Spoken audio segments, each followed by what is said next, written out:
El tenis, a diferencia de otros deportes a nivel profesional, se ha caracterizado históricamente por ser un deporte en el que cualquier tipo de consejo o indicación entre los tenistas y sus entrenadores durante un partido estaba prohibido y penalizado, incluidas sugerencias tan simples como indicarle al jugador que bebiera agua.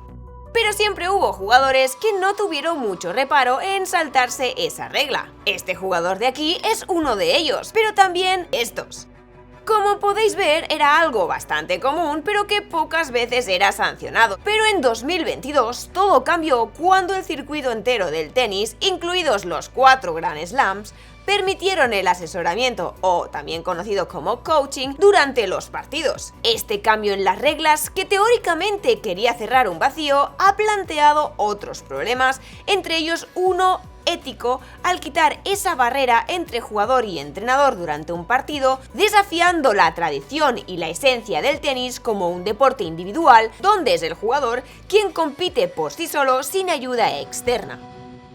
Pero antes de continuar, quiero agradecer a los 2 primeros miembros de este canal, que os agradezco muchísimo que os hayáis unido, y si vosotros también queréis formar parte de los miembros del canal, supondrá un gran apoyo para seguir creando contenido, además de que, pues por ser miembros del canal, tenéis ciertas ventajas y cositas que podéis consultar clicando en el botón unirse del canal.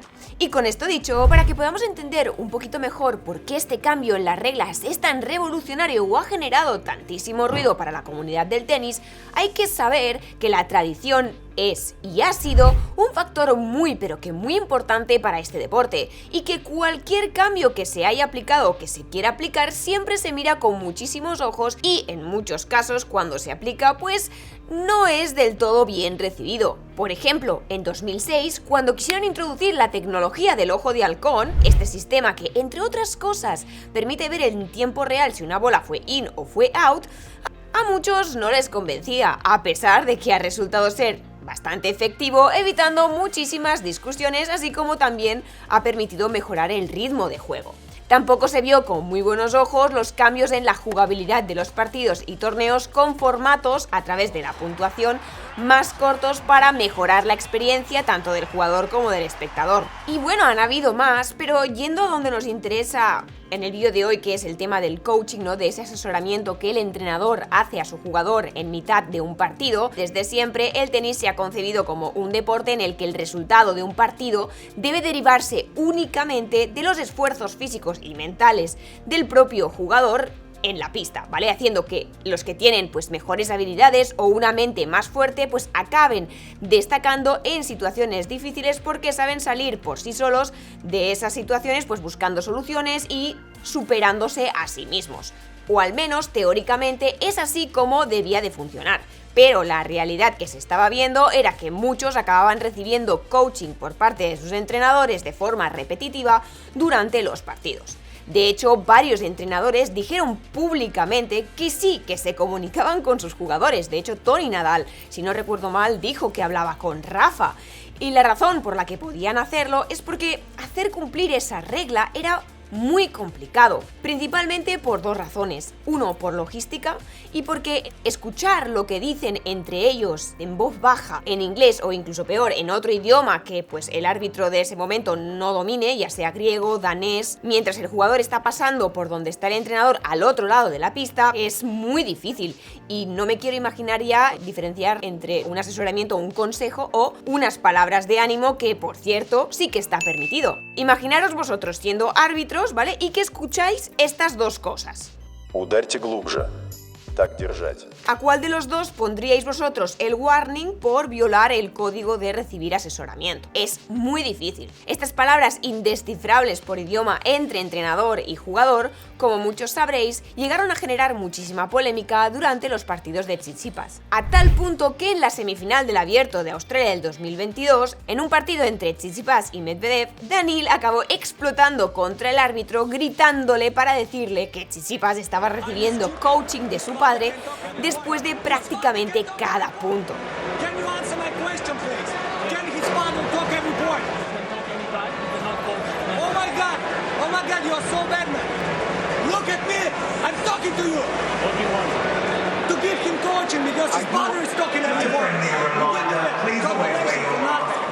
Y una cosa interesante que pasó es que tras esa acusación, los de la organización del torneo decidieron colocar de forma clandestina a una jueza griega llamada Eva en el túnel justo debajo del box asignado a Tsitsipas, donde estaba su padre y entrenador Apóstolos Tsitsipas. Y tras colocarla ahí y escuchar, corroboró esas acusaciones de Daniil. Y al poco rato, Tsitsipas recibió una violación de código por asesoramiento. ¿Podría haber sido esta la solución definitiva para controlar el coaching? Es decir, el poner un dispositivo de escucha para monitorear de manera encubierta toda interacción verbal entre el jugador y entrenador en cualquier idioma?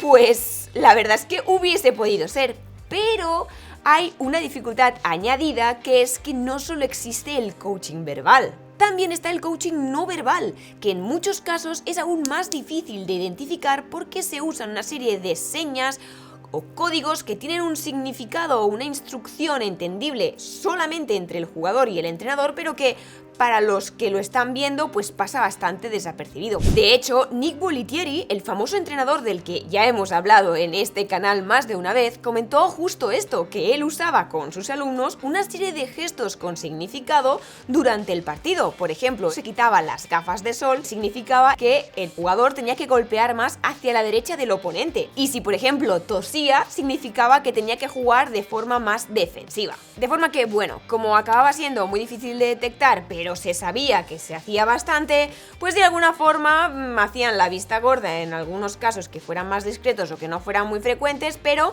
si cruzaban la línea esta, pues entonces sí que aplicaban una penalización, ¿no? Entonces primero te advertían con un warning, luego perdías el punto y luego podías llegar hasta perder el juego. Hubo un caso que tuvo bastante revuelo en el US Open del 2006 cuando vieron al padre y entrenador de Sharapova haciéndole unas señas con 4 dedos y un plátano en alto. Supuestamente, y según confirmaron después, eso significaba que tenía que hacer 4 tragos a la bebida isotónica y que se comiera un plátano, lo cual hizo justamente después en el partido. Este suceso, ya os digo, generó bastante revuelo y fue investigado profundamente por la WTA. Y aunque se concluyó que las acciones del equipo no se consideraban asesoramiento, fue a raíz de esto que el, por aquel entonces CEO de la WTA, Larry Scott, admitió abiertamente que la comunicación o el coaching fuera de pista, es decir, desde las cajas de los jugadores, se había incrementado y que pues legalizarlo podría acabar con el problema, ya que era complicado de interpretar y de controlar. Además, comentó que si otros atletas podían contar con coaching, ¿por qué los tenistas debían de hacerlo solos? Palabras que para muchos fanáticos del mundo del tenis fueron una aberración o un sacrilegio, excepto para Stacey Allaster, quien tenía otra mentalidad y buscaba impulsar cambios bastante radicales en el tenis para que evolucionara hacia las nuevas generaciones. Pero bueno, ¿de dónde sale esta mujer?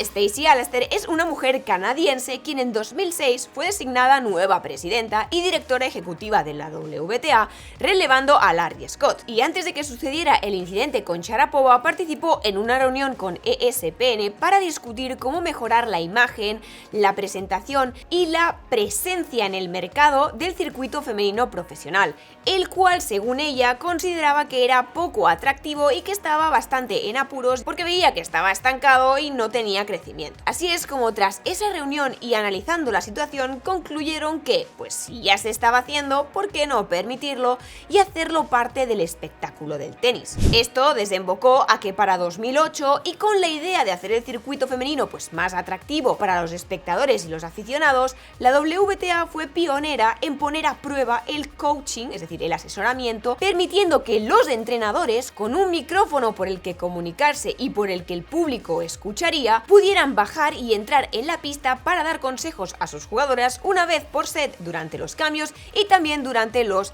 tiempos médicos. Pero esto no acabó aquí. En 2015, la WTA, en colaboración con la empresa SAP, permitió a los entrenadores utilizar durante los partidos un dispositivo autorizado con el que podrían analizar en tiempo real el rendimiento de las jugadoras a través de los diferentes datos e información estadística proporcionada por el ojo de halcón para poder asesorar mejor a sus jugadoras en esos momentos en los que podían comunicarse. Aunque en realidad esta aplicación ya se estaba utilizando esa misma temporada, pero no en el momento del partido, sino después para analizar todos los datos y preparar así pues futuros encuentros contra esa rival.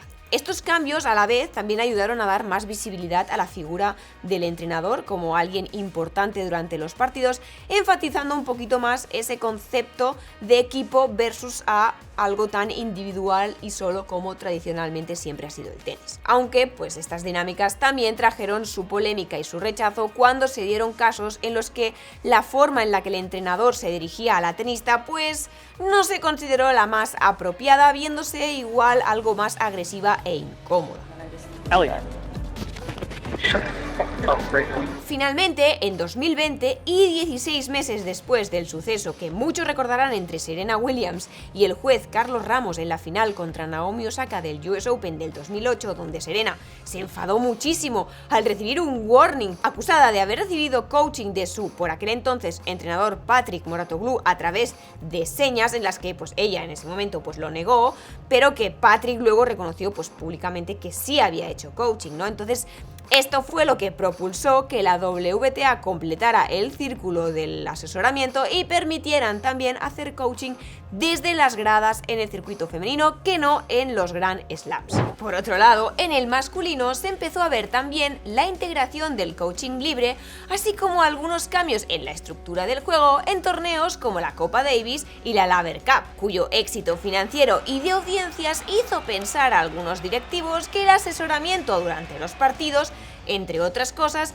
podría ser beneficioso para modernizar el deporte. Pero esta opinión no fue universal, de forma que tanto la ATP como los 4 Grand Slam continuaron rechazando la idea del coaching en partidos. Es más, Richard Lewis, director ejecutivo de Wimbledon en 2017, declaró lo siguiente: "No estoy al tanto de ninguna evidencia de que la WTA lo permita y haga alguna diferencia en la atracción de su gira. Somos filosóficamente muy contrario a ello". Entonces, en base a estas palabras, os preguntaréis cómo puede ser que tan solo 6 años después de esta declaración se haya aprobado el coaching fuera de pista tanto en el ATP como en los 4 Grand Slams. Pues de nuevo aparece en acción la señorita Stacey Alister, quien en 2015 dejó la WTA y pasó a ser directora ejecutiva de la USTA, la Liga de Tenis Profesional en los Estados Unidos. Un rol en el que se encargaba de supervisar todos los torneos de la serie US Open, incluido el mismo US Open como Grand Slam, en el que, por cierto, fue nombrada directora para 2020 con el objetivo de aplicar cambios. Así es como no solo propuso añadir los relojes con cuenta atrás para mejorar el flujo de los partidos en 2017, sino que, entre otras cosas, para julio de 2022, y con el suficiente apoyo, Stacey empezó a aplicar como prueba piloto el coaching desde la grada en algunos partidos de la ATP y en el cuadro de clasificación del US Open. En ese momento, tanto para los oficiales de los otros Grand Slam como para el consejo de los jugadores de la ATP, lo consideraban un concepto demasiado revolucionario. Pero a pesar de la inicial reticencia de los críticos, fans y jugadores, tras esa prueba piloto, al investigarse que el 90% de los clasificados en esos torneos donde se permitió usar el coaching fuera de pista lo usaron, junto con el incremento de las infracciones que se veían por ello y disponer a su vez de menos árbitros de línea que puedan reportar esta infracción, porque fueron reemplazados por el ojo de halcón, finalmente la ATP y los otros 3 Grand Slams, el Open de Australia, Wimbledon y Roland Garros, permitieron el coaching durante los partidos, poniendo fin a una regla antigua, propiciando a que el tenis tuviera pues un mayor atractivo. Pero este coaching fuera de la pista, tal y como se estipuló previamente en la WTA, debe cumplir unas reglas muy concretas. Para empezar, los entrenadores deben de estar en sus asientos designados por el torneo. Además, el coaching verbal solo se podría hacer cuando el jugador esté en el lado de la pista del entrenador y deben de ser frases cortas o palabras, es decir, que no se puede establecer una conversación. Por contra, el coaching no verbal, es decir, el que está hecho con seña, se puede hacer en cualquier momento, independientemente de dónde esté posicionado el jugador. Eso sí, si los jugadores abandonan la pista por algún motivo, ahí sí que no puede recibir ningún tipo de indicación. Ahora bien, ¿realmente esto es algo bueno y positivo para el deporte? Pues al regular un comportamiento que antes estaba prohibido, puede dar lugar a que los entrenadores y jugadores busquen maneras de interactuar al borde de lo que está permitido. Por ejemplo, se supone que solo se puede hacer un breve coaching verbal de 1 o 2 palabras según se estipula. Pero ya se ha visto algún caso donde el entrenador habló casi durante 20 segundos al jugador y no se sancionó. Con esto quiero decir que al final el permitirlo con estas condiciones puede acabar generando los mismos problemas o más que hicieron que se cambiaran las reglas la primera vez. Por otro lado, ¿qué pasa con los jugadores que no pueden permitirse pagar para poder llevarse al entrenador con ellos a los diferentes partidos? Recordar que, como vimos en un vídeo anterior, solo los que están en lo más top pueden pagar grandes equipos de técnicos para que viajen con ellos y estén a su disposición. Pero aquellos que están clasificados fuera del top 350 en hombres y 250 en mujeres, cubrir $45.000, $75.000 al año para mantener un entrenador y cubrir los gastos de viaje derivados de que vaya con él, en muchos casos se le suele ir de presupuesto. Por lo que, dejando de lado la brecha económica, el problema aquí es que en lugar de hacer el juego más justo, igualando las condiciones donde ambos jugadores se enfrentan solos, con sus demonios y resolviendo sus problemas, se está generando cierta desigualdad, beneficiando a los que puedan pagarse un buen entrenador cualificado para asesorarlos durante el partido. Tal y como dijo Jim Courier, ¿no? Esto acaba provocando que los ricos se hagan más ricos, porque esa ayuda del entrenador que tiene un jugador con más recursos económicos puede realmente ser la diferencia entre ganar o perder contra un oponente en peores condiciones económicas que viaja sin entrenador para jugar la clasificatoria. Es más, si seguimos así, con todo el avance tecnológico y de las inteligencias artificiales, es fácil imaginarse que en 20 años los mejores jugadores estarán interesados no en consejos de los mejores entrenadores, sino en el de analistas de datos profesionales calificados para proporcionar estrategias y consejos basados en cálculos y modelos de inteligencia artificial que les digan, por ejemplo, cuándo dejar de jugar para evitar una lesión, dónde jugar porque el rival le pasa X y claro, esto aún generará, ¿no?, más brecha, más diferenciación entre los que tienen poder económico y los que no. También otra cosa que he escuchado mucho es la frase de ya que pago al entrenador, pues que me ayude en el partido. Pues no, para mí el partido es el examen final. Me parece genial que si tienes dinero, pues pagues y tengas a uno de los mejores entrenadores, así como a un equipo que te prepara física, nutricional y mentalmente de la mejor forma posible antes del partido. Ahora bien, en el partido debes demostrar lo que has aprendido y ponerte a prueba emocional, física, técnica y sobre todo mentalmente, pero tú solo. Al final, para mí, esta solitud es la que considero una de las esencias de este deporte y que al legalizar el coaching, en vez de buscar una forma de controlarlo mejor y de forma más severa, se ha perdido en cierta parte. Esta parte del tenis en la que tú solo te enfrentas a la situación, en muchos casos considero que te permite descubrirte a ti mismo y evolucionar. Y no que igual generamos lo contrario, como bien dijo Goldfine, el entrenador de Ben Shelton, quien teme que al permitir el coaching los jugadores más jóvenes se vuelvan dependientes de sus entrenadores. En fin, no me malinterpretéis, me encanta la tecnología, la evolución y todo aquello que se implemente para mejorar el flujo, la preparación o eficiencia de los jugadores y del deporte, como han sido, por ejemplo, el Hawkeye, la regulación de las pausas para ir al baño, el super tie break. Pero bueno, si seguimos así, quién sabe, igual en un futuro y con este afán de hacer que el tenis sea más atractivo para los más jóvenes y que siga creciendo, igual no es muy loco pensar que acabaremos viendo partidos de Grand Slam masculinos a 3 sets, o que los sets sean más cortos, por ejemplo, a 5 juegos, o que no haya ventaja. Solo os diré que leí o escuché que Stacy comentó que los cambios que había aplicado hasta ahora no eran nada en comparación a lo que quería hacer.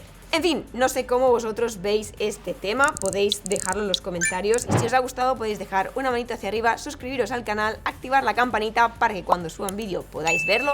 No os olvidéis de seguirme en mis redes sociales @saranogark y nos vemos, como siempre, en el próximo vídeo.